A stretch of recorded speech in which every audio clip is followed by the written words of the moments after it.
Bonjour et bienvenue à ce 12e vidéo sur le jeu Enemy Action Ardennes, publié par Compass Games en 2015. Dans ce vidéo, le compagnon du vidéo précédent, on va faire le tour des événements allemands.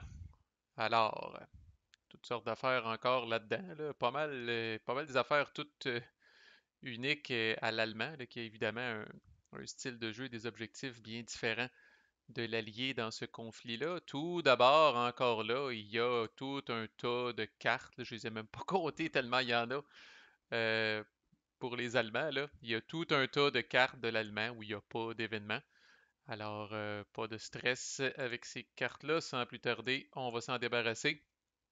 Et encore là, on va se concentrer sur les événements à mesure que vous devriez les rencontrer dans une game typique. Alors, souvent, on va se fier sur les dates là, à l'intérieur de prérequis pour jouer les événements là, pour ça, là. Alors, on part avec le premier événement ici qui s'appelle les Commandos, qui peut être joué entre le 16 et le 18 décembre. Alors, qu'est-ce que ça fait? C'est infiniment chiant, là. L'Allemand joue ça pendant son impulse. Il pige une carte at random de la main de l'allié et il la discarte. Alors, dans les 3 premiers jours du conflit, vous n'avez pas trop des cartes comme allié, là. Et l'Allemand, lui, au contraire, peut se permettre ces petites pirouettes-là. Alors, il y a déjà quelqu'un qui avait joué ça contre moi. Là, il me restait une carte en main. Je gardais précieusement un roadblock. J'attendais désespérément que l'Allemand là, active le corps que je voulais placer des roadblocks contre, là. Et puis, il a joué Commandos. Et cette carte-là a pris le bord. Et ensuite, il a activé le corps et il a bougé. Disons que ce fut un peu difficile et pénible comme game. Commandos est quand même un événement, un command event. Alors, même s'il est présent sur une seule carte avec un prérequis de date quand même assez tight, rappelez-vous que n'importe quelle carte armée vous permet de jouer l'événement Commandos. Fait que même rendu au 20 décembre ou 22 décembre, si vous avez une carte armée en main puis vous trouvez ça plus intéressant de faire discarter une carte at random de l'allié, lâchez-vous lousse, comme on dit. Cette carte-là c'est une carte de division là, bien quétaine là, qui permet d'activer juste de l'infanterie du First SS Panzer Corps. Elle a une bonne tactique de combat, par exemple, comme on va voir dans le prochain vidéo, là. Mais autrement, là, ça peut être intéressant de jouer l'événement. Ensuite, j'ai regroupé ensemble, là, bon, on va commencer par Bridge Engineers qui est présente sur 4 cartes allemandes comme telles. Alors, Bridge Engineers, vous l'aurez deviné, vous pouvez jouer ça dans votre supply phase ou pendant votre impulse normal pour réparer un pont qui a été pété. Et évidemment, pour faire ça, là, il faut qu'en tout cas au moins un des deux hex là, du côté du pont, là, vous puissiez tracer du supply allemand, là, puis qu'il n'y ait pas trop d'unités alliées alentour, là. Les détails sont ici, là. Mais généralement, quand on va jouer cette carte-là, là, ça va être pour réparer là, d'abord les premiers ponts qui ont été pétés, là, entre autres celui-là au centre est une cible de choix. La 7e armée, si elle fait de quoi de pas pire aussi, ces deux ponts-là peuvent être une bonne target potentielle. Puis même affaire pour celui-là, qui est le 4e pont qui commence pété. Puis sinon, ben, si jamais, tu sais, comme je disais, l'allié avec ses cartes peut vous causer une surprise, puis faire péter un pont avec ses ingénieurs là, que vous vous apprêtiez à traverser. Fait que cet événement-là va vous permettre, là, dans le fond, de le réparer, là. Fait il y a Bridge Engineers, puis il y a Operation Grief aussi, qui est présente sur cette carte-là, là, du 17 au 20 décembre, là. Alors ça, c'est la seule réaction que l'allié a, là, Operation Grief. Alors il peut jouer cette carte-là là, et en réponse à l'allié qui essaye de péter un pont, là. Alors ça annule essentiellement la carte de l'allié qui essayait de péter un pont. Et puis étant donné que c'est joué en réaction pendant là, c'est fucké parce que c'est votre impulse comme allemand parce que vous êtes en train de jouer de bouger des unités. L'allié joue une carte en réaction, ses ingénieurs, pour péter un pont. Et vous jouez dans le fond une réaction à la réaction de l'allié pour l'empêcher de péter le pont. Fait que ça compte pas évidemment comme votre carte. Vous êtes déjà en train de jouer une carte puis de bouger des unités. Alors vous allez reprendre votre programme principal et vous allez vous remettre à bouger normalement, là. C'est pour ça, comme je disais dans l'autre vidéo des alliés, là, je trouve que les roadblocks sont un peu plus constant, là, consistent, comme on dit en anglais, là, pour ralentir l'allemand, là. Parce que bon, vous pourriez avoir des idées de grandeur de péter un pont, là, puis là, l'Allemand joue Operation Grief, puis vous êtes fourré, là. Par contre, si vous réussissez à péter un pont comme allié, c'est certain que dépendamment où s'en allait l'Allemand, vous pouvez lui causer de sérieux problèmes aussi, là. Donc voilà pour la petite danse des ponts Bridge Engineers que vous jouez soit dans le supply. Encore là, la même raison que pour l'allié. Le jouer dans le supply vous permet de ne pas perdre de momentum là, quand on va tomber dans le command phase. Parce que c'est un peu comme allemand, là, de jouer une carte dans son tour pour réparer un pont, là, ça ne garde pas la pression sur l'allié. Puis des fois, l'allié va profiter de ce répit-là là, pour repositionner ses unités, amener des réserves, ainsi de suite, là. Fait que généralement, si vous avez l'intention de réparer des ponts, je vous conseille de vous débarrasser de ces cartes-là dans le supply phase pour que dès que le tour commence, vous gardiez la pression sur l'allié. Alors, Von der Heidi, qu'on a parlé brièvement, 16-17 décembre seulement, qui peut être joué, là. Les fameux parachutistes condamnés, l'opération qui fut une catastrophe. Alors, ça peut être joué une fois par game seulement, évidemment. Alors, vous jouez ça dans votre Impulse, vous allez placer la superbe unit, là, appelons-la VDH là, pour faire court maintenant. Alors, vous allez placer cette superbe unit qui commence la game ici, là. Alors, n'ajustez pas votre appareil, c'est bel et bien une unité de 1 de force avec 0 de déplacement qui est braquettée en plus et qui lui reste seulement un step. Et même là, elle n'est pas au bout de ses peines. Imaginez. Comme j'ai dit dans une vidéo précédente, on dirait que tous les jeux du Bulge se forcent pour essayer de modéliser cette affaire-là. Puis dans la plupart des jeux du Bulge, c'est relativement ridicule comme impact que ça peut avoir. Mais bon, alors, qu'est-ce que ça dit si on retourne au truc? Vous placez cette unité-là. Bon, là, il y a toutes sortes d'affaires. Il faut que ce soit un hex qui n'est pas occupé, qui n'est pas un village, qui est clear, broken ou qui est woods, puis qui est à l'ouest et à- qui est à l'ouest, mais à pas plus que 8 hex du West Wall, au nord de la ligne 0700 et pas adjacent à aucune unit. Holy shit. Vous relirez ça à tête reposée, là. Le hex 0700, c'est ici.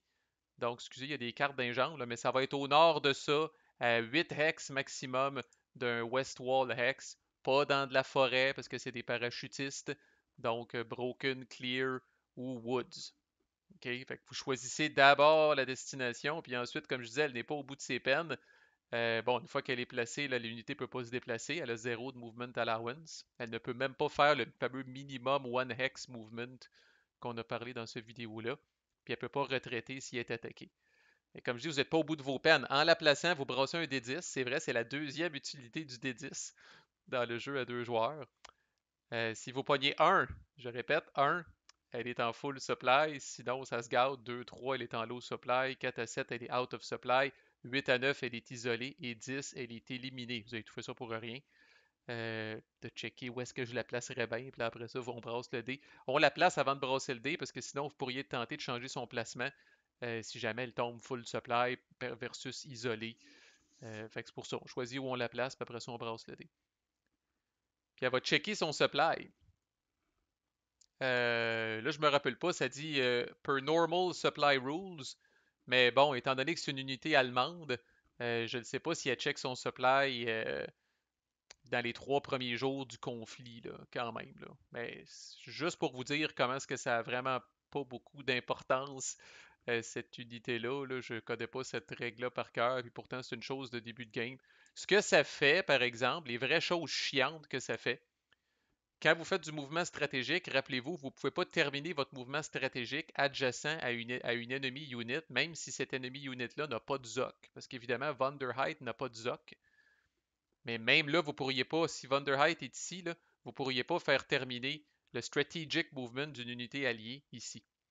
Mais peut-être son côté le plus chiant, là, étant donné qu'il est droppé là, derrière les lignes ennemies, là, c'est que quand même, tant qu'elle n'est pas isolée, là, elle prévient le placement des réserves. Vous devez placer vos réserves à 3 hex ou plus d'une unité ennemie, même si cette unité-là est braquettée. Vous devez placer ce n'est qu'une fois qu'elle est isolée qu'elle n'empêchera plus cette affaire-là. Là.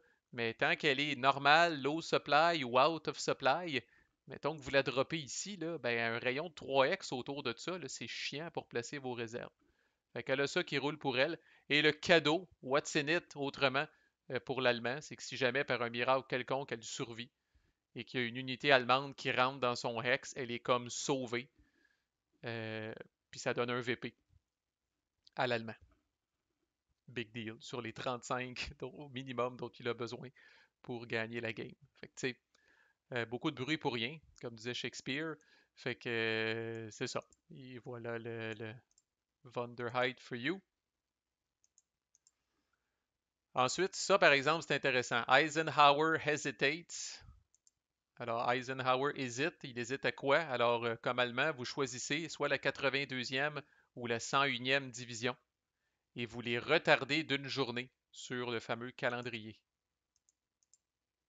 Alors, soit ces quatre unités-là ou les quatre unités qu'on voit là, les quatre dernières, les quatre plus à droite là, de la 82e division, vous prenez ces unités-là et vous les retardez d'une journée. C'est quand même, ça vaut la peine. Ça vaut le card play, là, parce que c'est un cauchemar, là, ces unités d'infanterie élite-là. Là, c'est vraiment, là, ça, ils peuvent se déployer rapidement et c'est des strategic reserves. C'est très chiant pour l'avancée allemande. Alors, si vous pouvez en prendre quatre sur le tas qu'il y a là, puis les retarder d'une journée, ça vaut la peine.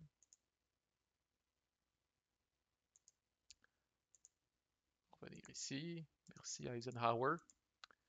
Ça, c'est fucké parce que c'est pas une commande, mais j'en ai pas parlé à date, fait que j'ai décidé d'en parler. C'est très bon à savoir là, dans la catégorie. Merci Marco de nous l'avoir dit avant notre première game. Là.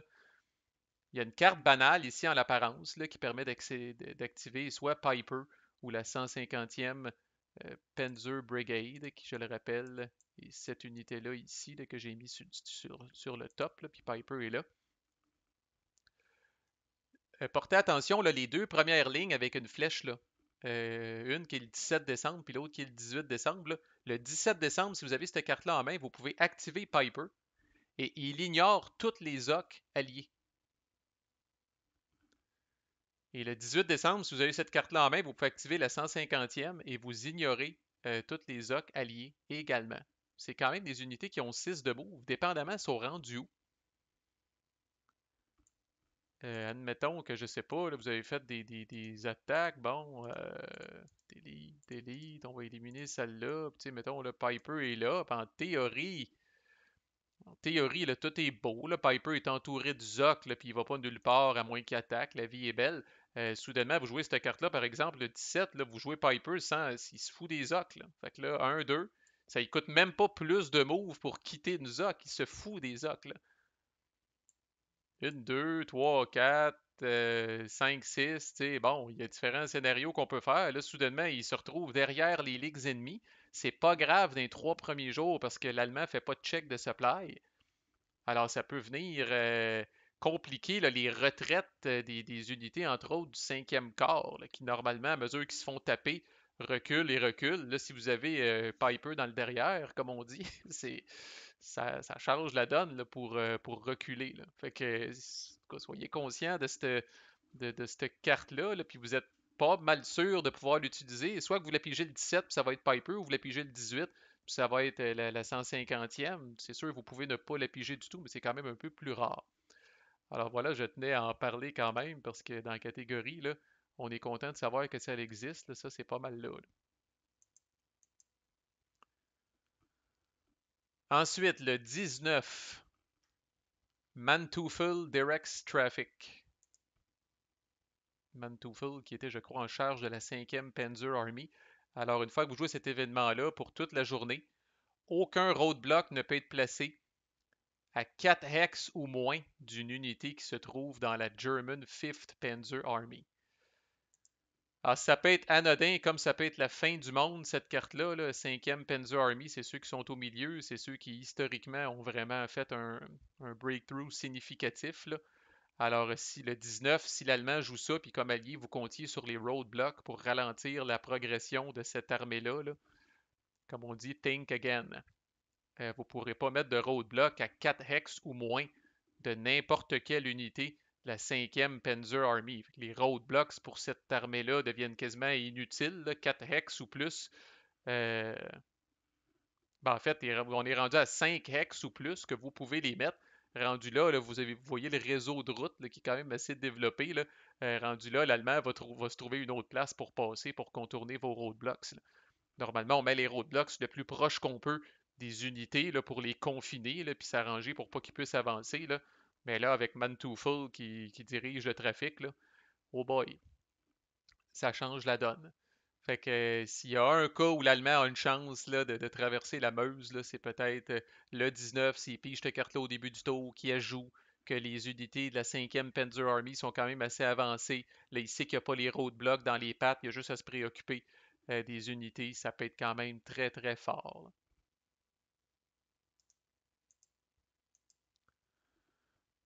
Ensuite, le 21, Allied Command Crisis. Alors, vous bougez toutes les unités britanniques qui sont sur le December 22 Space, vous les retardez dans le fond au December 23 Space. Même affaire avec leur carte. Alors, c'est un peu le pendant, là, le contraire de Pattern on the Move là, qu'on a vu pour les Alliés, là. Vous vous achetez un tour de paix avec les unités british qui sont ici. Essentiellement, vous allez toutes les prendre puis vous allez toutes les bouger sur ce space-là du calendar. Et les cartes qui vont avec, fait que veut pas moins de cartes, en tout cas, au moins une carte de moins en main pour l'allié le 21 décembre, parce qu'il y a une primary British XXX car qui normalement s'en irait dans son deck. Là, ce sera pas le cas.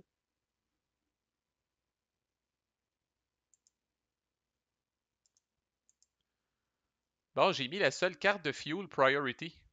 C'est une carte de l'OKW Reserve. Fait que déjà en partant, si vous n'êtes pas capable d'amener en jeu l'OKW Reserve, vous n'aurez pas de carte de Fuel Priority, tout simplement. Je le rappelle, on en a parlé brièvement, là. Vous pouvez utiliser cette carte-là si au moment où vous pigez des cartes, vous pigez une carte qui a la bonne date avec des unités que vous voulez vraiment pas qui tombent out of fuel. Vous pouvez discarter cette carte-là. Les unités ne seront pas out of fuel et vous allez garder la fameuse carte qui avait la mention out of fuel avec la bonne date, là. Vous devez discarter cette carte-là ou n'importe quelle autre carte dans votre main. Si vous en avez une, fait que si vous aviez l'intention d'utiliser cette carte-là spécifiquement pour activer la 17e PG Division de l'OKW Reserve, c'est quand même pas vargeux, là. Mais bon, vous avez l'option, si vous jouez cette carte-là, de discarter n'importe quelle autre carte, là. Par contre, dans ce cas-là, étant donné qu'il ne vous fait pas confiance, Butterfield vous fait pas confiance. If you choose to discard a different card, vous devez montrer à l'allié que vous avez la carte de Fuel Priority, mais que vous la gardez, puis qu'en fait, vous discartez cette carte-là pour sauver les unités qui étaient prévues d'être out of fuel. Évidemment, ça, là, vous allez me dire, My God, Marco, une seule carte de Fuel Priority, puis c'est une OKW. N'oubliez pas, ça, c'est une command event, fait que vous pouvez jouer n'importe quelle carte d'armée aussi, comme Fuel Priority. Mais si vous faites ça, c'est la carte armée qui doit prendre de bord spécifiquement. Là, vous n'avez pas l'option de dire ah ben gars, j'ai une carte d'armée, puis je discarte cette carte crappy-là pour me sauver du out of fuel. Si vous le faites avec une carte d'armée, c'est la carte d'armée qui doit prendre le bord.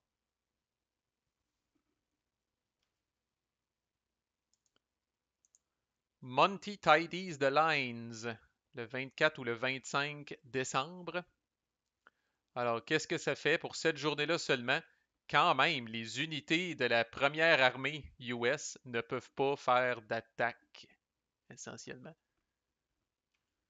La première armée, là, c'est toutes les espèces de vers. C'est ce vers-là, ici, là. La première armée, là, pas un corps, là, la première armée au complet, là. Et l'autre armée, c'est la troisième armée, c'est les vers kaki ici. Puis évidemment, les unités british pourraient faire des attaques aussi, là. Fait que c'est des unités qui sont dans la première armée qui ne peuvent pas faire d'attaque. Rendu au 24 pour 25, là, l'allié est en mode, on contre-attaque puis on reprend nos villes, là. Fait que ça peut être tout un lifesaver si vous pigez ça au début du tour. Ensuite, dans un ultime effort, si on veut, là, le 26 et 27 décembre, il se fait très tard, le Fury of Bastogne. Alors, qu'est-ce que ça fait? Où est-il? Ici. Alors, pour cette journée-là seulement, les attaques allemandes là, contre des unités alliées qui sont situées dans des hex qui valent des VP, donc des villages et des cities, vous recevez 2 cheats de combat de plus. Par contre, toutes vos attaques contre des unités alliées dans n'importe quel autre hex, vous recevez 2 cheats de combat de moins. Alors là, on parle du fameux maximum, là, le nombre maximum de cheats qu'on peut piger, là. Fait que, ouais, j'ai honnêtement, je me suis jamais rendu si tard que ça dans une game où l'Allemand est encore dans une position de dire il me manque un petit peu de VP, puis j'ai encore un peu de jus pour attaquer, puis là je pige cet événement-là, puis je peux le jouer. Euh, fait que, bref, je sais pas. Peut-être que encore là, peut-être que d'autres parmi vous ont vu ça, là, mais moi j'ai pas vu ça, là. Ceci dit, bon, 2 cheats de plus, là, les villages puis les cities, c'est extrêmement difficile, là. Le défenseur ignore le premier hit, c'est très très difficile de percer. Fait que d'avoir ça puis de recevoir 2 cheats de plus, ça peut être intéressant.